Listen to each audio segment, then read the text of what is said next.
অধিকারী রাজভবনে আসবেন। ঘর ছাড়া বিজেপি কর্মীদের নিয়ে রাজ্যপালের সঙ্গে দেখা করে অভিযোগ জানাবেন। তার পরিপ্রেক্ষিতে কলকাতা পুলিশের পক্ষ থেকে কার্যত 3টি রাস্তায় অবরুদ্ধ করে রাখা হয়েছে। এর ফলে আশঙ্কা করা হচ্ছে রাজনৈতিক আন্দোলনের এক নতুন অভিমুখ নিতে চলেছে। এই বিষয়ে আমরা আরো বিস্তারিত জেনে নেব আমাদের প্রতিনিধি বিদীপ্তর কাছ থেকে। বিদীপ্ত, ঠিক কি জানতে পারছো? দেখো সুমি, তোমাকে প্রথমেই জানিয়ে রাখবো, আজকে বিকাল 4টে নাগাদ কিন্তু রাজ্যের বিরোধী দলনেতা শুভেন্দু অধিকারী রাজভবনে রাজ্যপালের সঙ্গে কিন্তু দেখা করার কথা ছিল।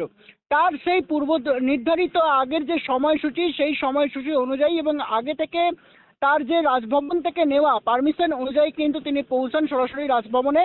এবং ইতিমধ্যেই রাজভবনে পৌঁছানোর পর দেখা যায় যে আজকে গোটা রাজভবন চত্বরকে ত্রিস্তরীয় ব্যারিকেডে মুড়ে ফেলা হয়েছে।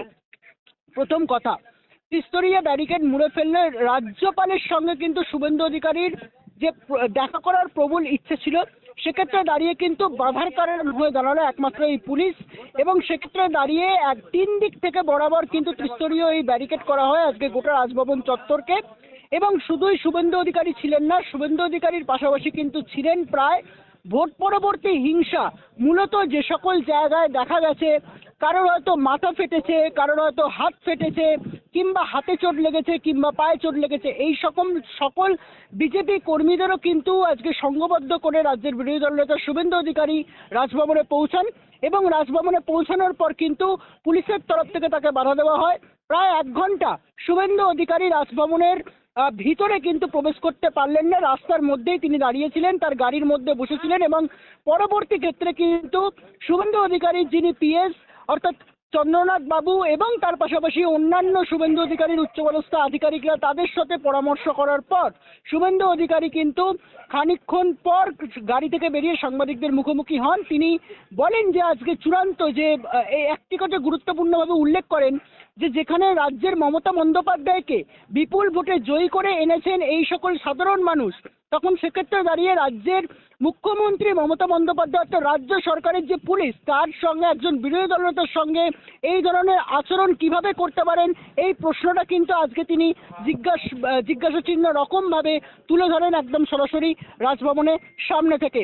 সেক্ষেত্রে দাঁড়িয়ে কিন্তু এটা বলাই যাচ্ছে যে আগামী দিনের ক্ষেত্রে আরও পরিস্থিতি আরও উদ্বেগজনক হচ্ছে। এবং সেক্ষেত্রে দাঁড়িয়ে রাজ্যের বিরোধী দলনেতা শুভেন্দু অধিকারী আরও বিজেপি কর্মী সমর্থকদের সংঘবদ্ধ করে কিন্তু ফের রাজভবনের অভিমুখ হতে পারে। আমরা পদ্মশিবির সূত্রে কিন্তু এমনটাই খবর পাচ্ছি। সুমি, ধন্যবাদ বিদীপ্ত, সঙ্গে থাকো, এই বিষয়ে তুমি নজর রাখো। ফিরে যাবেন না, মারপিট করবেন। ওরা তো চায় আমি মারপিট করি, আমি মারপিট করার লোক, আমি মমতা ব্যানার্জি নই। এখন মেরেছেন, দেখুন মেরেছেন।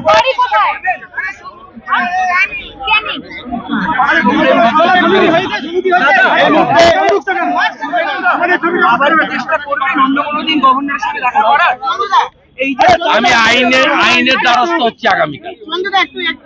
বিনীত গোয়েলের বিরুদ্ধে আগামীকাল আইনের দ্বারস্থ হচ্ছে।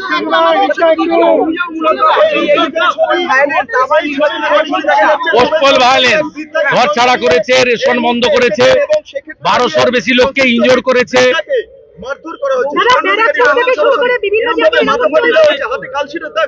তিনি কোনো পার্টি করেন না, বাড়িতে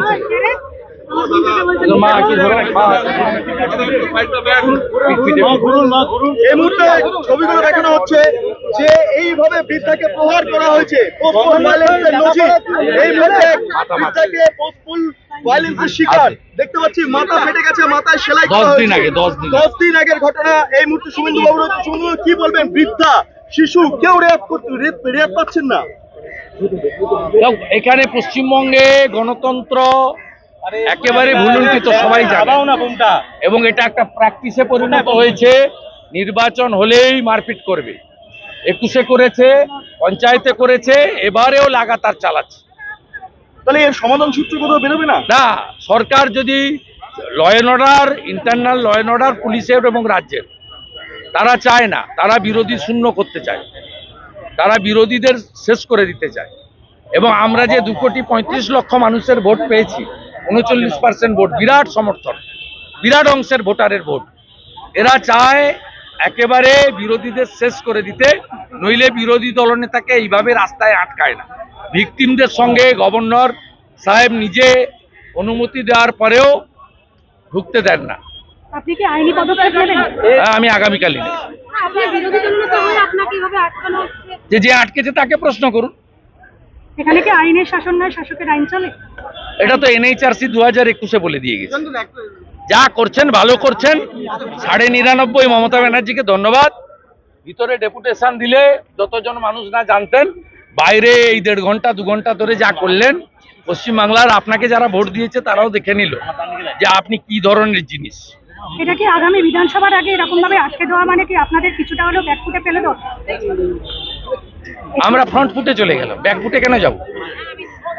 রাজভবনে বিরোধী দলনেতা ভিকটিমদের আটকাচ্ছে, ব্যাক ফুটে যাব কেন? আর আপনারা নজর রাখুন ভিশন প্লাস নিউজে।